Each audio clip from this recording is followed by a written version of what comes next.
Hello friends, சூப்பரான red velvet sponge cake எப்படி பண்ணுறதுன்னு பார்க்கலாமா? அதுக்கு 1/2 கப் மைதா எடுத்துக்கோங்க, 1 spoon cocoa powder, 1/2 spoon baking powder, 1 pinch salt எடுத்துக்கோங்க. நெக்ஸ்ட்டு பட்டர் மில்க் ரெடி பண்ணிக்கலாம். அதுக்கு 1/2 கப் மில்க்கு, 1/2 ஸ்பூன் வினிகர் எடுத்துக்கோங்க. ரெண்டுத்தையும் மிக்ஸ் பண்ணி வச்சுட்டா பட்டர் மில்க் ரெடி ஆகிடும். நெக்ஸ்ட்டு வெட் இன்க்ரீடியன்ட்ஸ் ரெடி பண்ணிக்கலாம். அதுக்கு 2 எக்ஸ் வந்து ரூம் டெம்பரேச்சரில் இருக்க 2 எக் எடுத்துக்கோங்க. எடுத்துகிட்டு எலக்ட்ரிக் பீட்டரில் ஒரு 5 to 7 மினிட்ஸ் நல்லா பீட் பண்ணி எடுத்தோன்னா எல்லோ வந்து ஒயிட் கலரில் சேஞ்ச் ஆகிற அளவுக்கு நல்லா பீட் ஆகிடும். அது முடித்தோடனே நெக்ஸ்ட் இந்த எக்ஸ்மெல் வராமல் இருக்கிறதுக்கு நம்ம வெண்ணிலா எசன்ஸ் ஒரு 1/2 ஸ்பூன் வெண்ணிலா எசன்ஸ் ஆட் பண்ணிக்கலாம். 2 ஸ்பூன் வந்துட்டு ஆயில் ஆட் பண்ணிக்கலாம். எந்த ஃப்ளேவர்டு இல்லாத ஆயில் ஆட் பண்ணிக்கோங்க, அதுதான் நல்லாயிருக்கும். நெக்ஸ்ட் நம்ம ரெடி பண்ணி வச்ச பட்டர் மில்க்கு அதுவும் ஆட் பண்ணிக்கோங்க. அப்புறமா 1/2 கப் சுகர் ஆட் பண்ணிக்கோங்க.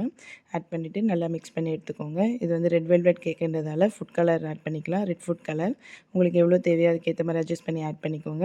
ஆட் பண்ணி முடிச்சோடனே நம்ம ரெடி பண்ணி வச்ச ட்ரை இன்க்ரீடியன்ட்ஸ் இருக்கு இல்லையா, அதை வந்து ஸ்டெப் பை ஸ்டெப் ஆட் பண்ணிக்கோங்க. இதுக்கு மேலே வந்து ஓவர் மிக்ஸ் பண்ணக்கூடாது. ஒரு ஸ்பேக்சுலா வச்சுட்டு கட் அண்ட் ஃபோல்ட் மெத்தடில் ஆட் பண்ணி எடுத்துக்கோங்க.